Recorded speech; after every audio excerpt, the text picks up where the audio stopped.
So after I was finished, the conviction felt like my heart committed suicide and my brain just received the bad news. So do you really believe the things you say you believe? It's something I often ask myself. Do you really believe the things you say you believe? Because I'm stuck in this battle I'm supposed to be winning, but I keep sinning. Spiritual beast in the public, but behind closed doors, I'm a whore to my flesh. And I'm upset that I'm not the only dog regurgitating on vomit instead of digesting truth. And the church addresses porn like I've never seen a naked woman before, and porn and masturbation go hand in hand, no pun intended for the perverted mind. So I feel inclined to be the elephant in the room and talk about something nobody wants to mention. This poem is a touchy subject. I'm willing to bet that while you're currently listening to this poem, there's a boy between the ages of 8 and old. Heart is knocking on the doors of brothels. He sees them. A man created in his image, intended to give him glory. Eyes fixated on fantasy, lustfully searching for a moment when he can feel like he's in control is in his hand. He clicks on sin. Heart searches an abyss of nothingness. A creature that believes he could conceive a creation greater than his creator. Your life is filled with warm moments but cold nights. You are more alone than you think. A man should not live off bread alone, but every word that comes out of the mouth of God, all sexual morality is wrong. You cannot compromise by saying homosexuality and fornication is murder without mentioning suicide. You're killing yourself, but who am I to judge you? But wait, who are you to please yourself with God? Who are you to please yourself with something that God Wait. Who are you to find pleasure in something God did not call for you to please yourself? Wait, hold up. Let me back it up. Let me paint a better picture. I'm stuttering. Let's just go in Scripture. In John 4, you will hear about a woman that is thirsty.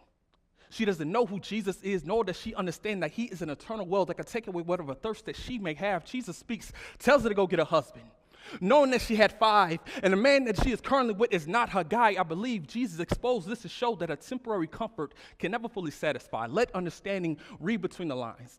God's solution to your loneliness is companionship with him.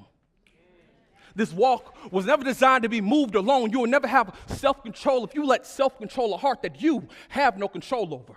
If your eyes are causing you to sin, if your hand is tempting you to fall off the internet, it's what's keeping you from purity, I encourage you to cut it off and kill all that pride that shows you have made an idol out of yourself.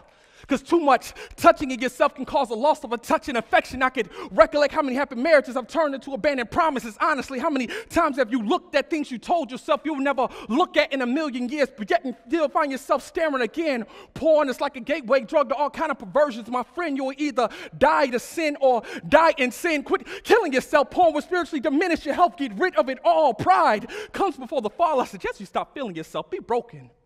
Abide in a faithful lover that loves you so much that he must take the sin that separates you from him.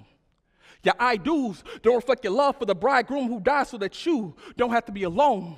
Satan has masterfully mastered the masses through masturbation and pornographic images intended for diminishing your ministry. The enemy is spoon-feeding you lies to appeal to your appetite for destruction. Pray grace before you eat grace. It's not only the ability of God to forgive us when we sin, but it is the very righteous power of God that could keep us from sinning for so long. I was a man that struggled with molesting myself for years. I cried in church bathrooms at times. I questioned, was I even a Christian? Oh, what a wretched man that I am. For so long, I wanted to die, a broken wretch, never understand the meaning of grace until one day I stared at a cross so beautiful that when I looked at it, it was like scales of pride fell from my eyes as I cried, not from sorrow, but I rejoiced at the truth that I could see a king that died for me. He conquered sin, so I will never have to struggle with this again. So now when temptation reminds me of all the things that I lack, I could look to those hills from which cometh my help, and I could stare at the beauty of Jesus and find hope. Amen.